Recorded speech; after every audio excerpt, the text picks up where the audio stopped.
कोलकाता में lady doctor rape murder वारदात को 1 महीने होने जा रहे हैं और ये मामला लगातार गरमाया हुआ है। मुख्य आरोपी संजय राय पहले से ही सलाखों के पीछे है। सीबीआई उससे कई राउंड की पूछताछ कर चुकी है, जबकि कॉलेज के पूर्व प्रिंसिपल संदीप घोष भी 10 सितंबर तक सीबीआई की हिरासत में है।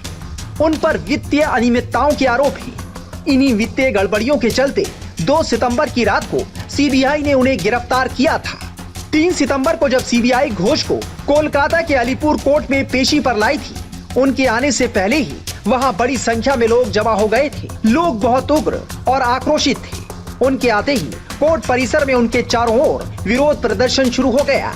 इस भीड़ में वकीलों के साथ आम लोगों का एक बड़ा वर्ग भी शामिल था। भीड़ में से एक शख्स ने उन पर थप्पड़ जड़ने की कोशिश की। प्रदर्शनकारियों ने घोष को देखकर चोर चोर के नारे लगाए और फांसी देने की मांग की। हालांकि बाद में पुलिस और केंद्रीय सुरक्षा बलों ने भीड़ को काबू किया। कोर्ट ने घोष और बाकी 3 लोगों को 8 दिन की सीबीआई कस्टडी में भेज दिया है। हाई कोर्ट के निर्देश पर मामले की जांच सीबीआई कर रही है। घोष को 2 सितंबर को गिरफ्तार किया गया था।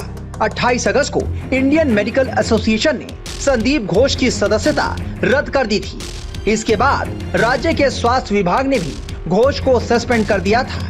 उधर आरजीकर अस्पताल के पूर्व प्रिंसिपल संदीप घोष पर कॉलेज में ही सेवाएं दे चुके डिप्टी सुपरिटेंडेंट अख्तर अली ने गंभीर आरोप लगाए थे। सुनिए उनका क्या कहना था। उनके साथ भी काम किया। सवाल उठ रहे हैं वो डॉक्टर है या कोई तृणमूल माफिया से कम है? वो तो क्रिमिनल है। डॉक्टर तो उनको कहा ही नहीं जाएगा, क्योंकि जिस दिन से वो ज्वाइन किया है उसके पहले ये कॉलेज जो है ये 100 साल पुराना कॉलेज है। इसका जो है ईस्टर्न इंडिया में रैंकिंग 1 नंबर रैंक था। इस कॉलेज में अच्छे अच्छे ब्रिलियंट स्टूडेंट आते थे, लेकिन जनवरी 2021 के बाद इस कॉलेज को ये बर्बाद कर दिया। पैसे के लिए, पावर के लिए ये एक माफिया राज चलाते थे। कौन सा करप्शन नहीं है जो नहीं करते थे वो। मैंने उनको 2023 में एक्सपोज किया था। मीडिया ने इस चीज़ को सामने लाया लोगों के।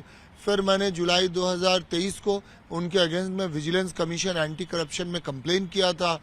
एंटी करप्शन वालों ने फिर हेल्थ डिपार्टमेंट को एक फाइल भेजा था और एक कवरिंग लेटर करके, मगर ये बहुत ही बदकिस्मती है कि उनका कुछ नहीं हुआ, कोई एक्शन नहीं हुआ।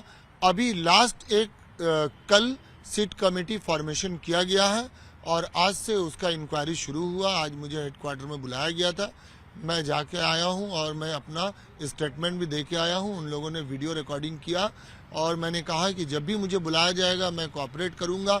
मगर इस बीच इतना लंबा वक्फा में उन्होंने डॉक्टर संदीप घोष ने जो जुर्म किया है और स्टूडेंट लोगों का जो जिंदगी से खेला, इसका जवाब कौन देगा? इसके साथ इंसाफ कौन करेगा?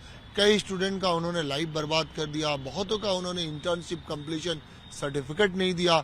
एक माफिया राज चलाते थे। स्टूडेंट लोगों को शराब पीना सिखाते थे। स्टूडेंट लोगों से गलत काम, पैसा वसूली करना, तस्करी करना, ये सब सिखाते थे। यहाँ तक कि वो डेड बॉडी को भी बिक्री करते थे और बाद में उन्होंने डेथ रजिस्टर को भी गायब कर दिया ताकि गवर्नमेंट को इनका सबसे पहले मैंने पर्दाफाश किया था बायोमेडिकल वेस्ट लेकर के, जो इलीगली ये एक रिसाइकिल होता था और कुछ बांग्लादेशी सिटीजन थे, जो मैंने अपनी रिपोर्ट में लिखा भी था। 20 मार्च 2023 को मैंने अपना रिपोर्ट सबमिट किया। 2 घंटे के अंदर मेरा ट्रांसफर हो गया। 21 मार्च को एमएसवीपी ने पूरा इस कमेटी को डिसॉल्व कर दिया और ये सारे रिपोर्ट को चाप दिया। फिर भी मैं शुक्रगुजार हूँ मीडिया का, जिन्होंने उनको एक्सपोज किया। उनके सारा करतूत मैंने मीडिया के सामने, मीडिया के थ्रू यहाँ के अवाम को बताने की कोशिश किया। सारे मीडिया ने सपोर्ट किया, मैंने उनको डॉक्यूमेंट भी दिया। मगर मेरी बदकिस्मती है और संदीप घोष की खुशकिस्मती कि वो हर बार बचते गए। आज इतना बड़ा हादसा हो गया, इतना कुछ हो गया। अगर शुरू में गवर्नमेंट इनके अगेंस्ट में एक्शन लेता तो शायद ये सब कुछ नहीं होता। दादा, आप कह रहे थे कि विजिलेंस और एंटी करप्शन में आपने जब वो कंप्लेन दर्ज कराई थी, उनको क्लीन चिट दे दी सरकार ने। कुछ कोई एक्शन ही, बहुत ही इन्फ्लुएंशियल उनके ऊपर, उनका कुछ ब्लेसिंग है, कुछ लोगों का हाथ है। जब 2 बार उनका ट्रांसफर हुआ, एक ऑर्डर तो 48 घंटे के अंदर रिवॉक हो गया और एक ऑर्डर फिर कुछ ही दिनों में रिवॉक होकर फिर उनको प्रिंसिपल के पोस्ट पे बैठा दिया गया। तो मैं ये इन्फ्लुएंशियल नहीं तो और क्या बोलूँगा। क्या कोई तृणमूल कांग्रेस नेताओं का हाथ है? देखिए, उन पर तृणमूल कांग्रेस इस तरह से मैं स्पेसिफाई नहीं करूंगा, लेकिन उनके पीछे काफी लोगों का हाथ है और कुछ लोग मिलकर ये सारे नेक्सस चलाते हैं और ये मीडिया को एक्सपोज करनी चाहिए ताकि कुछ और मासूम बच्चे उनका शिकार न हो।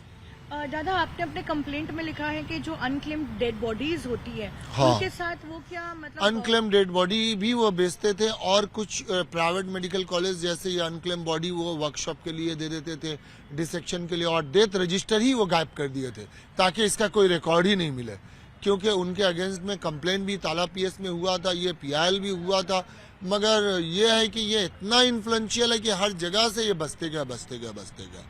मगर एक तो कहावत है नहीं कि ऊपर वाले की लाठी में आवाज नहीं होता।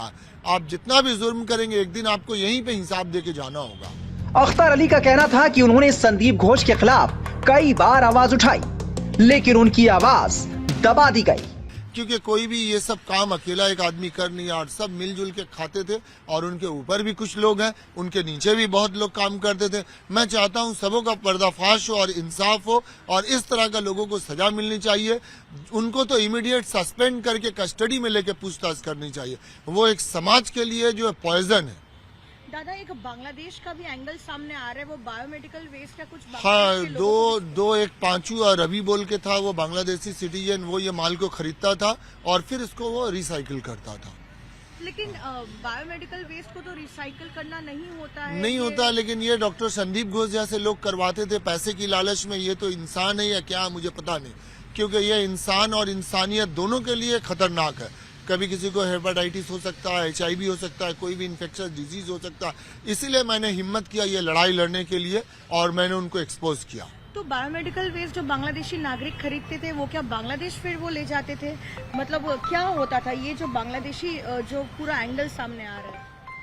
देखिए, ये तो गवर्नमेंट को इंक्वायरी करनी चाहिए थी, मेरा काम था उनको एक्सपोज करना, लेकिन ये उनका खुशकिस्मती है कि उनके अगेंस्ट में अब तक कोई एक्शन नहीं हुआ।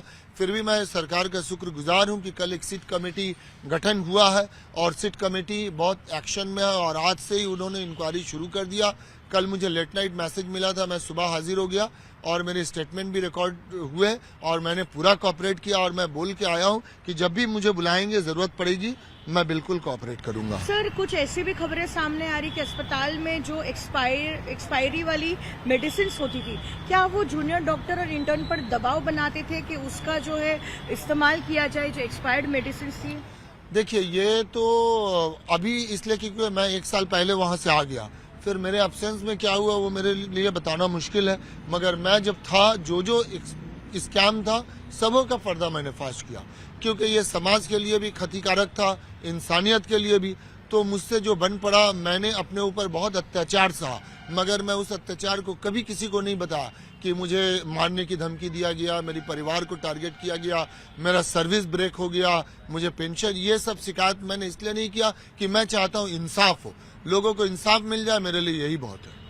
ऐसी भी खबरें हैं कि वो जूनियर डॉक्टर्स या फिर स्टूडेंट्स को फेल कर देते थे जबरन, और फिर क्या पैसा लेकर जो है उन्हें पास करने का भी वो काम करते थे? हाँ, ये करते थे। ये तो एकदम पूरा रैकेट था। उनके अंडर में जो ग्रुप में कुछ सब जूनियर स्टूडेंट थे, वो लोग पकड़ते थे स्टूडेंट लोगों को और पैसा वही लोग कलेक्ट करते थे।